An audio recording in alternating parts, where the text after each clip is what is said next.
আমাদের কাছে মনে হয়েছে 6টি বিষয় খুব পরিষ্কারভাবে উঠে এসেছে। প্রথমটি হচ্ছে রোহিঙ্গাদের ভয়েস অফ দ্য রোহিঙ্গাস। এই বিষয়ে রোহিঙ্গাদের নিজস্ব বর্ণনা, নিজস্ব বয়ান। আমি একটু আগে বললাম, এটা কিন্তু এই প্রথমবারের মতোই হলো। এই সমস্যা সমাধানের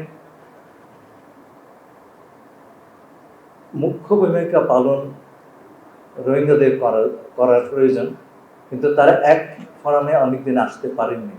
সেটা ছিল একটা বড় ধরনের সেটব্যাক। আগামী সম্মেলনে যাতে তাদের ঐক্যবদ্ধ কণ্ঠস্বর আমরা জাতিসংঘের কাছে তুলে আনতে পারি, সেই কাজটি আমরা সফলভাবে আজকে করতে পেরেছি।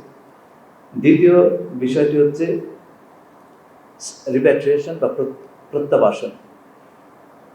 রোহিঙ্গারা এক বিষয়ে ঐক্যমত প্রকাশ করেছেন এবং খুব দৃঢ় ঐক্যমত, যে তারা সম্মানের সঙ্গে, নিরাপত্তার সাথে তাদের অধিকার, সমস্ত অধিকার নিয়ে পার্মানেন্টলি, স্থায়ীভাবে ফেরত যেতে চান মিয়ানমারে। এই বিষয়ে তারা আর কোনো দ্বিধা নেই, তারা ফিরে যেতে চান। এই আকুতিটা আমরা বারে বারে শুনেছি, গতকালকেও, আজকেও, প্রতিটি সেশনে। তৃতীয়ত, আপনারা জানেন রোহিঙ্গাদের প্রতি আন্তর্জাতিক যে সাহায্য, সেটি কমে যাওয়ার আমরা আভাস দেখছি, এবং এতে এসেনশিয়াল সার্ভিস, যে সমস্ত অতি প্রয়োজনীয় সেবা এবং খাদ্য এবং অন্যান্য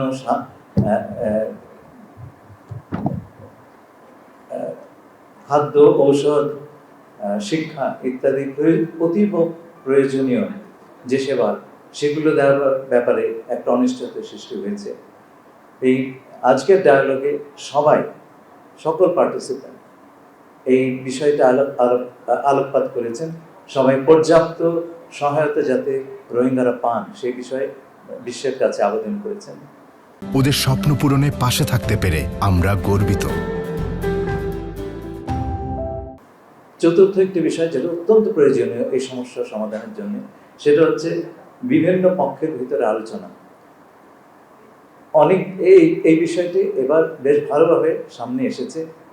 আমার তো মনে হয় যে আমরা এই প্রথমবারের মতন organized with confidence building measure বা বিভিন্ন পক্ষের মধ্যে বিশ্বাস স্থাপন করা, আস্থা স্থাপনের প্রচেষ্টা, সেই কথাটি আমরা এবার খুব জোরের সঙ্গে উচ্চারিত হতে দেখলাম। সকল পক্ষের ভেতরে যদি বিশ্বাস এবং আস্থার সম্পর্ক তৈরি না হয়, তাহলে এই সমস্যার স্থায়ী সমাধান সম্ভব নয় বলে অনেকে মনে করেছেন। 5 নম্বর হচ্ছে মায়ানমারে ভেতর থেকে উৎসারিত বিভিন্ন অপরাধমূলক কাজকর্ম এই অঞ্চলের স্থিতিশীলতা বিনষ্ট করতে পারে। এই বিষয়টি জরুরিভাবে দেখবার জন্যে একটা বিশেষ আবেদন উঠে এসেছে। এবং সবশেষে রোহিঙ্গাদের প্রতি যে ধরনের অপরাধমূলক কাজ চালানো হয়েছে, তার পূর্ণ জবাবদিহিতা, এই ব্যাপারে